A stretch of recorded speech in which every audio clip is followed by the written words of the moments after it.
श्रद्धा में सिवरेज की साजिश। गोनेर की गलियों में बह रहा प्रशासन का निकम्मापन। धार्मिक नगरी गोनेर की गलियों में इन दिनों श्रद्धा नहीं, सड़ांध बह रही है। जिन रास्तों से श्रद्धालु भोलेनाथ के दर्शन को जाते हैं, वहां अब सिवरेज का गंदा पानी बह रहा है।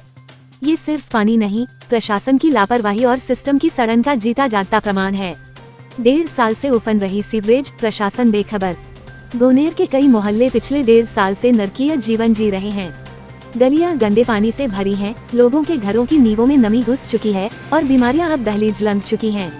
लेकिन अफसोस, सरपंच से लेकर जेडीए तक सबने सुनना ही नहीं चाहा। न तो अधिकारी आए, न कोई समाधान। भोले के दर्शन की कीमत कीचड़ में डूबकर जाना। ये दुर्भाग्य नहीं तो क्या है कि शिव मंदिर और लक्ष्मी जगदीश मंदिर जैसे पवित्र स्थानों तक जाने वाले मुख्य मार्ग ही गंदगी से भरे पड़े हैं। श्रद्धालु अब आस्था के लिए कीचड़ में पैर रखकर आगे बढ़ने को मजबूर हैं। क्या यही है धर्म स्थलों की गरिमा? कागज पर कार्रवाई, जमीन पर गंदगी। ग्रामीणों ने कई बार आवेदन, ज्ञापन, गुहार और विनती की। हर बार कागजी आश्वासन और दिखावटी गंभीरता मिली, लेकिन जमीनी हालात जस के तस हैं। लगता है गोनेर के लोग चिल्ला चिल्ला कर थक चुके हैं और प्रशासन कानों में रुई डालकर बैठा है। अब चुप नहीं रहेंगे, आंदोलन होगा।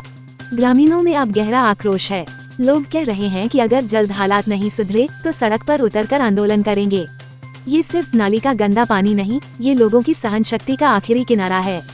गोनेर की गलियों में जो बह रहा है वो सिवरेज नहीं, वो जनता के भरोसे का बहाव है। प्रशासन सुन ले, अब चुप्पी नहीं, जवाब चाहिए। यहाँ पर क्या समस्या चल रही है गोनेर के अंदर? विगत 1.5 वर्ष के लगभग से सीवर लाइनें अधिकांशतः जाम है। प्रशासन को अवगत कराया।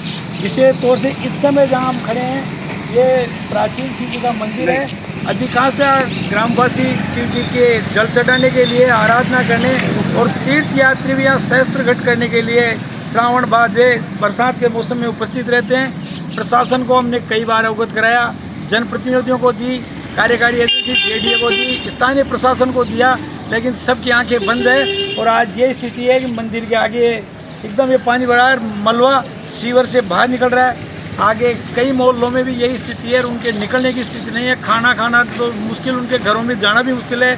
छोटे बच्चों को विद्यालय भेजने में भी समस्या है और कई बार यात्री गिर गए और आए दिन यात्रियों की वजह से यहाँ जाम रहते हैं। पैदल यात्रियों को इस मलबे के अंदर से पाँव रख करके और गंदगी में होकर जाना पड़ रहा है। यहाँ तक इस मलबे की बदबू से कई व्यक्तियों के उल्टियाँ हुई, चक्कर भी आए और ग्रामवासियों ने या उनके साथ के परिजनों ने उनको डॉक्टर को भी दिखाया।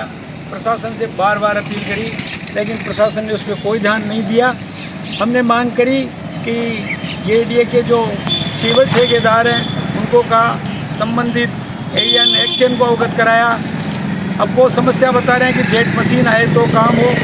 जेट मशीन के लिए हमने कई बार इनसे आग्रह किया, आज तक कोई जेट मशीन नहीं है और कॉलोनियों की भी हालत ख़राब हो रही है। तो हमारा निवेदन है कि इस स्थिति से निजात दिलाने के लिए अविलंब इसको ठीक करवाया जाए, वरना हमें विवश होकर के रास्ते जाम करने पड़ेंगे और धरना भी देना पड़ेगा।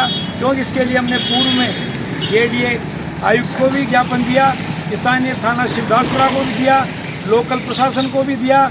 लोकल प्रशासन कहता है कि हम तो हट गए, इस पर कोई कार्रवाई करना नहीं चाहते हैं और सब अपना पल्ला झाड़ रहे हैं। लोगों को आए दिन यात्रियों की गालियाँ सुननी पड़ रही है। तो हम यही चाहेंगे कि प्रशासन इस पर अविलंब जेट मशीन भेजे, अतिरिक्त संसाधन भेजे और गांव का करीब करीब सारे गलियां सीवर की जाम है और सबकी हालत ख़राब है। ओवरफ्लो सीवर चैम्बर चल रहे हैं, तो इनको ठीक करा करके राहत दिलवाई जाए, वरना हमें अपने अधिकारों के लिए या आम यात्री जनता के हितों के लिए रोड पे आना पड़ेगा। अगर इसमें कुछ होता है तो फिर प्रशासन की या जनप्रतिनिधियों की जिम्मेदारी होती है। जैसे भी सावन और भादवे का महीना चल रहा है, यहाँ पर दर्शनार्थी काफ़ी दर्शन करने आ रहे हैं, तो दर्शनार्थियों को किस प्रकार से परेशानियों का सामना करना पड़ रहा है? नंबर 1, विगत 6-7 वर्ष पहले जेडीए ने यहाँ मार्केट के अतिक्रमण भी हटाए थे, लेकिन वर्तमान स्थिति में वही के वही रास्ते अवरुद्ध हैं। ना कोई उनकी प्रॉपर जेडीए की व्यवस्था है भाई अतिक्रमणों को रोका जाए। स्थानीय प्रशासन तो पंगु है। अगर इनको हटाया जाए, रास्ते खुले रहे तो यात्रियों को सुविधा मिले। पार्किंग की व्यवस्था भी थी, लेकिन पार्किंग से पहले ही जाम लग जाते धर्मशालाओं के बाहर। तो यातायात पुलिस के जवान हमेशा मौजूद रहें, क्योंकि लाखों की तादाद में प्रतिदिन यात्री और ध्वज पताएँ लेकर के पैदल परिक्रमाएँ आती है तो उनका निकलना मुश्किल है। और जो अपनी मन्नत पूरी होने पे थाल सुहामणी करते हैं तो उनके व्यक्ति यहाँ भोजन करने आते हैं तो उनकी हालत दयनीय है। तो हम चाहेंगे कि जो बाईपास तालाब के कोने से श्री राम गार्डन के पास से निकला हुआ है उधर से ट्रैफिक डाइवर्ट करने के लिए यातायात पुलिस के जवान हो, गांव के तीनों चारों मूल रास्तों पर जवान हो तो ट्रैफिक रोका जाए, बड़े साधन अंदर नहीं जाए और जो भी अतिक्रमण है उनको जेडी अपने स्तर से हटवा करके रास्ते सुगम बनवाए ताकि यात्रियों को परेशानी हो। और आज यात्रियों से हमारे गांव की शोभा है, लक्ष्मी जगदीश मंदिर का वैभव है, जिससे आज हमें भी रोज़गार मिला हुआ है और हमारे गांव की भी ख्याति है।